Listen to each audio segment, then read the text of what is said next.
சாந்தா, சாந்தா, சொல்லுமா. இன்னைக்கு கர்க மகர்ஷியோட உபன்யாசம் இருக்கு. நானும் அப்பாவும் அதை கேட்டுட்டு வந்துடுறோம். சரி, அவர் இன்னைக்கு என்ன உபன்யாசம் பண்ண போறார்? விஷ்ணு அப்படிங்கிற சப்தத்துக்கு உபன்யாசம் கொடுக்க போறார். அம்மா நானும் வரேம்மா, எனக்கு ரொம்ப ஆசையா இருக்குமா. உனக்கு வந்தா புரியாதுடா. அதுவும் இல்லாம இன்னைக்குதான் புது பானை வாங்கி வெண்ணையும் கடைச்சி வச்சிருக்கேன், மோரும் எடுத்து வச்சிருக்கேன். அந்த கண்ணை வந்தானா 2 தீயும் சாப்பிட்டுட்டு மோர் பானையும் உடைச்சிட்டு போயிடுவான். இன்னைக்கு அதுக்கு நீ தான் காவல். சரி, ஓகேம்மா, நான் பாத்துக்கிறேன். அப்படின்னா என்னவா இருக்கும்? சரி, அம்மா வந்ததுக்கு அப்புறமே கேட்டு தெரிஞ்சுக்கலாம். நீங்க நீங்க யாரு? நான் ரொம்ப தூரத்துல இருந்து வரேம்மா. எனக்கு ரொம்ப தாகமா இருக்கு. கொஞ்சம் தீர்த்தம் கிடைக்குமா?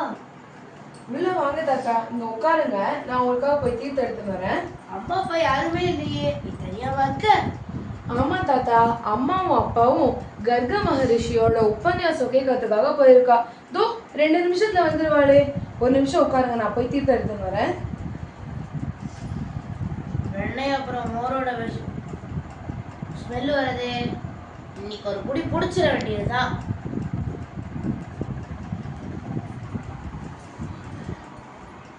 தாத்தா, இங்க என்ன தாத்தா? எங்க நீ எங்க கிருஷ்ணா? எங்க கிருஷ்ணா? வெண்ணைய சாப்பிடாத, அடிச்சிருவேன். யசோதம்மா கிட்டே சொல்லிட வேண்டாம். இரு, நடிக்கிறேன் பாரு.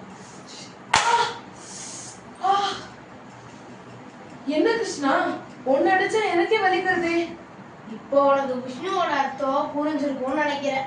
புரியலையே. எங்கும் எதிலும் வியாபித்திருப்பவன்.